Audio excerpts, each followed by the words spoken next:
शिंदगी खुर्द येथे महाराष्ट्र शासन कृषी विभाग खरीप हंगामपूर्व गाव बैठक संपन्न. कृषी विषयक योजना, शेतकऱ्यांची शेतीशाळा, तालुका कृषी अधिकारी बी तंवर, कृषी पर्यवेक्षक अशोक सोळंके यांच्या मार्गदर्शनाखाली पार पडली.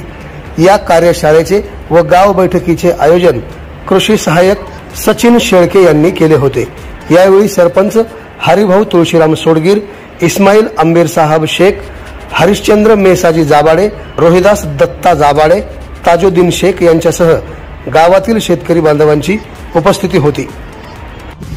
जमलेले तमाम शेतकरी बंधू आणि भगिनींनो, तसेच आजच्या कार्यक्रमाला आवर्जून उपस्थित राहिलेले आमचे मंडळ कृषी अधिकारी श्री तंवर साहेब, या गावचे कृषी सहाय्यक सचिन शेळके आणि आज विशेष उपस्थिती आवाज बहुजन या वृत्तवाहिनीचे श्री शिवाजीराव गायकवाड आणि या जमलेले तमाम शेतकरी बंधू आणि भगिनींनो, आताच आपण थोडी बसल्या बसल्या चर्चा केली की गावात सोयाबीन आणि कापूस तर शेतकऱ्यांचा असा प्रतिसाद झाला किंवा कापसाचा पेरा जास्त झालेला आहे. त्याचं कारण एक हरणाचा त्रास, मिळणारा बाजारभाव, गेल्या वर्षी सोयाबीन आलेला करपा इत्यादी गोष्टीमुळे आपल्या अहमदपूर तालुक्यात सर्वच गावामध्ये यंदा कापसाचा 20 ते 30% पेरा जास्त होण्याची शक्यता आहे.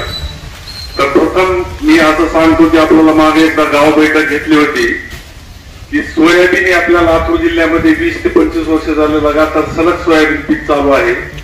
त्यामुळे सोयाबीन पिकावर वेगवेगळ्या प्रकारची किडी आणि रोग यांची संख्या दिवसेंदिवस वाढत आहे. तर आता मी विचारतो की सोयाबीन जेवढे केले त्याच्यापैकी बीज प्रक्रिया किती शेतकऱ्यांनी केलेली आहे? किती बीज प्रक्रिया केली का नाही? सोयाबीन औषध लावलंय का नाही? कोणतं लावलंय?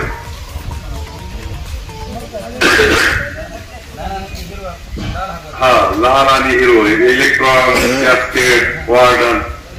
तर इथून थोडी आपण जे बी शेती करतोय, शेती करते वेळेस ग्लोबल वॉर्मिंगचे एवढे इफेक्ट आहेत. ग्लोबल वॉर्मिंग म्हणजे जागतिक वातावरणात होणारे बदल. त्याच्यामुळे शेती करते वेळेस काळजीपूर्वक परवडणारी, उत्पादन खर्च कमी होणारी अशा पद्धतीची आपल्याला शेती पद्धत अवलंबून लागते. तर सोयाबीनची बीज प्रक्रिया केल्यानंतर त्याच्यात बरेच अशा गोष्टी आहेत की समजा आता आपण गेल्या 2 दिवसात एखाद्या शेतकऱ्याला लेट पेरणी केली आहे, उशीरला पेरणी केली आहे आणि वरून पावसाचा जर गॅप झाला तर जमिनीत भगरावल असते. त्या भगरावलमुळं बीज नासण्याची किंवा वाया जाण्याची शक्यता असते. तर ज्या शेतकऱ्यांनी याच्यावर बीज प्रक्रिया केल्या त्या जमिनीत पडलेल्या बियाला 15 ते 20 दिवस काहीच होत नाही.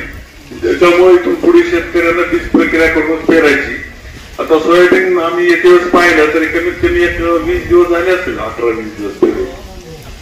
तर आता आपल्याला पहिली फवारणी 20 ते 22, 28व्या दिवशी घ्यावं लागते. तर बरेच दुकानदाराकडे गेला आपण की सुरुवातीला कुणी बोराजन घेतय, कुणी प्रोक्लेन घेतय, कुणी प्रोफेक्ट सुपर घेतय. तर सुरुवातीची फवारणी ही साध्या औषधापासून चढत्या क्रमाने करायची. तर पहिल्या फवारणी 28 दिवसानंतर आपल्याला प्रोफेनोफॉस म्हणून मिळते बाजारामध्ये. त्याला काही कंपन्या क्युराक्रोन असा मार्केट नेम आहे. तो प्रोफेनोफॉस साध्या पंपाला, बॅटरी असेल किंवा चायनामेड असेल, 1 लिटर पाण्याला 2 ml प्लस लिंबोळी तेल घ्यायचं 1500 ppmचं.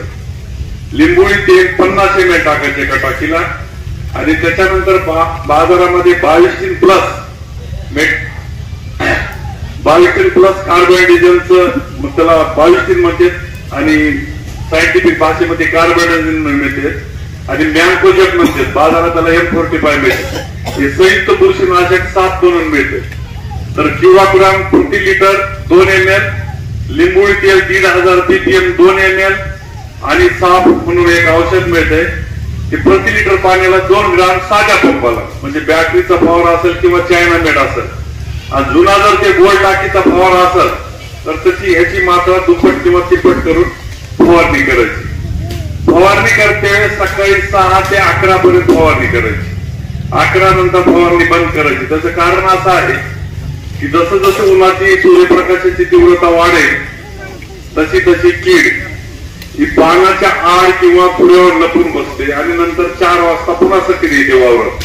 तर शक्यतो फवारणी सकाळी 6 ते 11 पर्यंत करायची, 11 साडे 11 पर्यंत, किंवा दुपारी 4:15 ते दिवस मावळपर्यंत कधीही करू शकता. त्याच्यामुळे कीड लवकर आटोक्यात येते.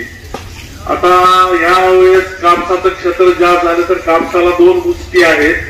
बीटीचा असेल कापूस लावलेला सगळ्यांनी, तर बीटी मध्ये आपण मागच्या 5 वर्षात एक चूक केली आहे. त्याच्यात नॉन बीटीचं जे बी येत होतं, आपण कंटाळा करणं किंवा झाडाची संख्या कमी होण्यासाठी नॉन बीटीचं आपण बियाणं लागवड केलेली नाही धुऱ्याच्या कडेला.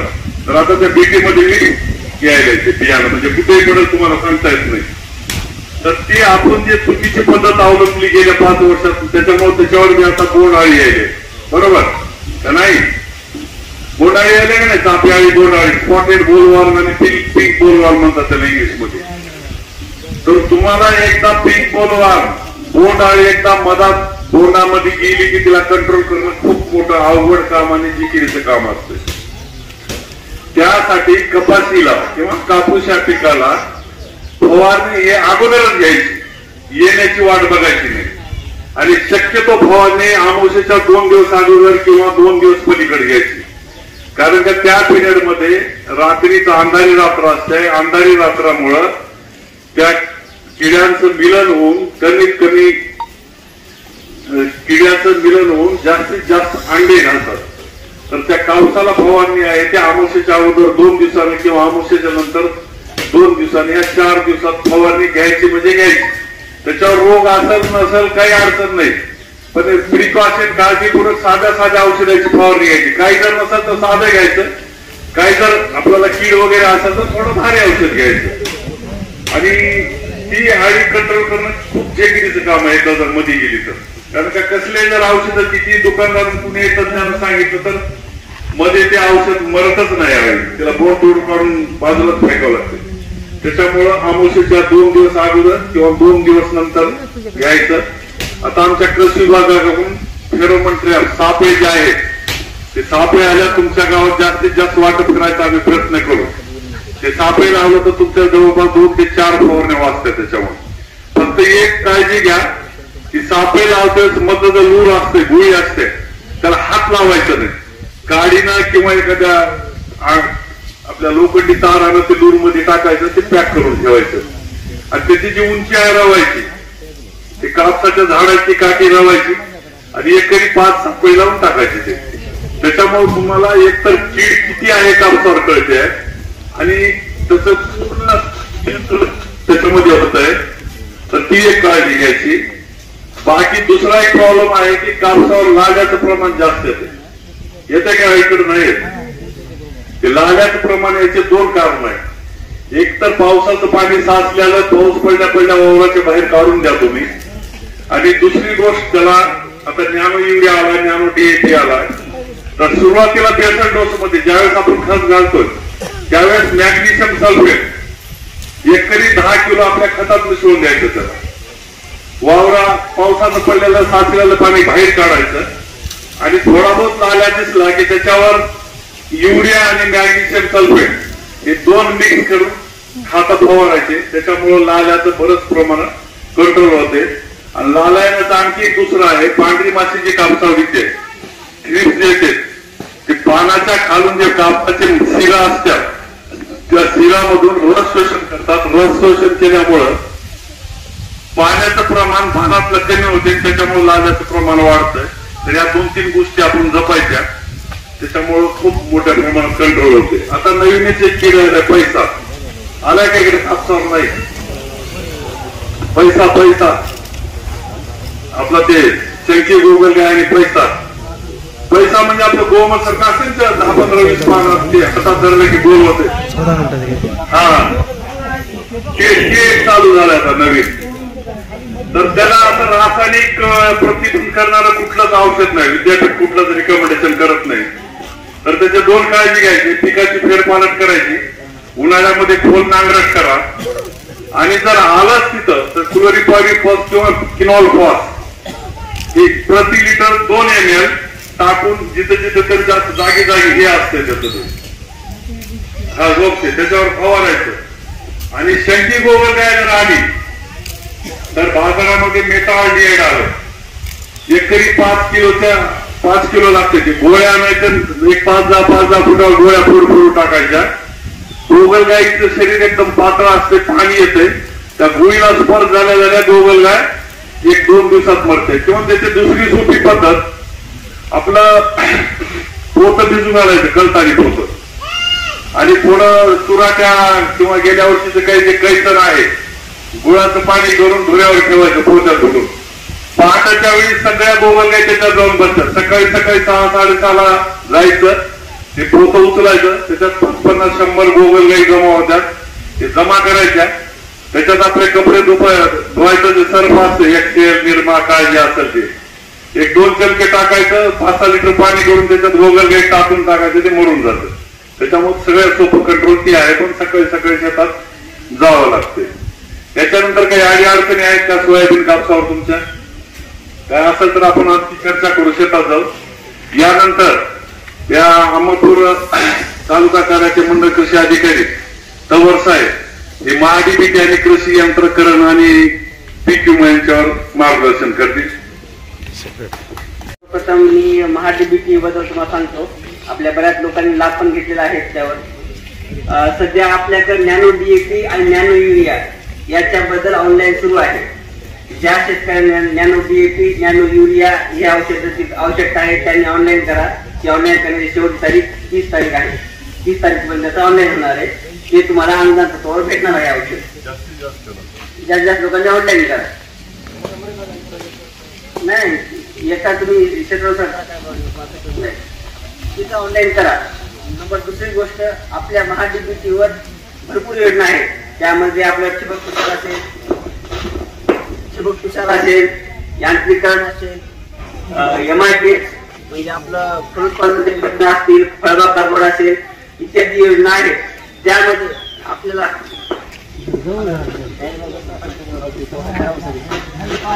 त्या संदर्भामध्ये आपल्याला जर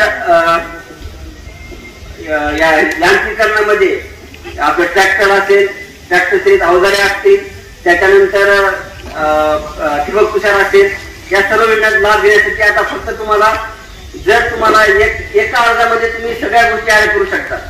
एक अर्ज करताना तुम्ही ठिबक तुषार घेऊ शकता, यंत्र घेऊ शकता, नॅनो DAP साठी अर्ज करू शकता, पॉली हाऊस सेनेचा अर्ज करू शकता. त्यासाठी एकदाच अर्ज करायचा. त्यामुळे तुम्हाला फक्त एक काळजी घ्या की ज्यावेळेस तुम्ही ऑनलाईन करणार आहे त्यावेळेस स्वतःचा नंबर द्या, किंवा ज्यांना मेसेज वाचता येतो अशा घरच्या माणसाचा नंबर द्या. काही डायरेक्ट मेसेज तुम्हाला येतो, आमच्याकडे पण यादी येते, आम्ही पण तुम्हाला फोन करतो. पण सगळ्यात सोपा उपाय ते लॉटेज नंबर लागला तुम्हाला मेसेज येते. मेसेज आल्यानंतर जर ठिबक तुषार तुम्हाला लाभ घ्यायचा असेल तर मेसेज आल्यानंतर 7-12-8 आणि आधार कार्ड हे अपलोड करायचं. जर यांत्रिकरण लाभ घ्यायचा असेल तर त्यावेळेस तुम्हाला 7-12-8 कोटेशन आणि टेस्ट रिपोर्ट त्या यंत्राचा इथे अपलोड करायचा. त्याच्यानंतर तुमचा आमचा अर्ज येतो. त्या अर्जानंतर आम्ही तुम्हाला पूर्ण समज देतो. पूर्ण समज भेटल्यानंतर तुम्ही खरेदी करायचं. खरेदी केल्यानंतर ते बिल अपलोडला येतं. तुम्ही त्याचं बिल घ्यायचं आणि ते अपलोड करायचं. मग ते आमच्या घेतलं येतं, आमचा मोका तपासणी करतो आणि मोका अपलोड केल्यानंतर ते पेमेंट प्रोसेस जातं. ही सगळी प्रक्रिया आता ऑनलाईन आहे. त्याच्यामुळे तुम्ही अर्ज करणं आवश्यक आहे. त्याच्यानंतर आपल्या तालुक्यामध्ये SC ST साठी अर्ज खूप कमी प्रमाणात आहेत. माझी सर्व बांधवांना विनंती राहील की SC STच्या बांधवांनी जास्तीत जास्त ऑनलाईन करा. त्याच्यानंतर विम्या संदर्भात मी 2 शब्द बोलतो. विमा हा अशी बाब आहे की आपण बाईकचा विमा काढतो, ह्याचा विमा काढतो, विमा कशासाठी काढतो, काही झाल्यानंतर आपल्याला विम्याचा लाभ मिळतो. आपल्या बाईकला काय झालं तर आपण लाभ घेऊ शकतो. तसंच विम्याचा पण विमा म्हणजे काय की जर त्या वर्षामध्ये आपल्या उत्पन्नामध्ये जर जास्त घट आली तरच विमा लागू होतो. बरोबर. त्याच्यामध्ये काय होतं, जर 5 वर्षाचं जे 7 वर्ष आहेत, 7 वर्षातले जे 5 वर्ष आहेत त्याच्यामध्ये ते उंबरठा गणित धरलं जातं आणि त्याच्यापेक्षा 50% जर जास्त घट झाली तरच विमा लागू होतो. जर घट झाली नाही तर तो विमा लागू होत नाही. आपले पीक कापणी प्रयोग आणखी ते आपल्याला भेटत तो आपल्या आकडेवाला. त्याच्यानंतर जी काही पीक अवस्थेमध्ये असताना जर अतिवृष्टी झाली किंवा पावसाचा खंड पडला एक जास्त, अशा वेळी तुम्ही तक्रार करू शकता. ही तक्रार करताना ऑनलाईन तक्रार केल्यानंतर ती कंपनीवाले आणि आपले कृषी विभागाचे कृषी सहाय्यक त्याचा तुमच्यावर पंचनामा करतात. जर त्यावेळेस तुमच्या क्षेत्रावर नुकसान झालं तर त्यावेळेस पण तुम्हाला लाभ भेटतो. आता तुम्ही म्हणताय की माझा आपल्याकडे 25% आपण हे केले मिड सीझन असते. मिड सीझन म्हणजे मध्ये जर दुष्काळ आपला एक खंड पडला, पाऊस नाही पडला तर आपण मिड सीझन लावतो. त्याच्यामध्ये काय होतं की ज्यावेळेस आपल्या सरासरी 50% जास्त गट झाली तर सगळं शेतकऱ्याला 25% विमा लागू केला जातो. आपण तो पण मागच्या वर्षी केलं होतं. आणि शेवटी उंबरठा उत्पन्नाच्या पेक्षा 50% जर घट झाली तरच विमा लागू होतो. तरी माझ्या किंवा एवढी विनंती नाही की आता ही 15 जुलै ही शेवटची तारीख आहे. ज्या शेतकऱ्यांनी ऑनलाईन आपले पीक विमा भरून घ्यावा. कोणाच्या काय अडचणी असेल तर आपण विचारू शकतो. सीताफळाची आपण ती घेऊ शिकवतो आपण फळमाशी. तर आपल्या फेरोमेन ड्रॉप असतात ना, फेरोमेन ड्रॉप तुम्ही लावून घ्या. सध्या तुम्हाला दाखवतो माझ्याकडे काय पीडीएफ पाठवतो. सध्या आपल्या लोकांनी आपली पाण्याची बॉटल नसली का तर फक्त लूर असतात, म्हणजे लूर विकत घ्यायची किंवा आपल्या ते कंदील टाईप मध्ये पण ते पण भेटतात किंवा पाण्याच्या बाटल्यापासून पण तयार करता येते. आवाज बहुजनांचा.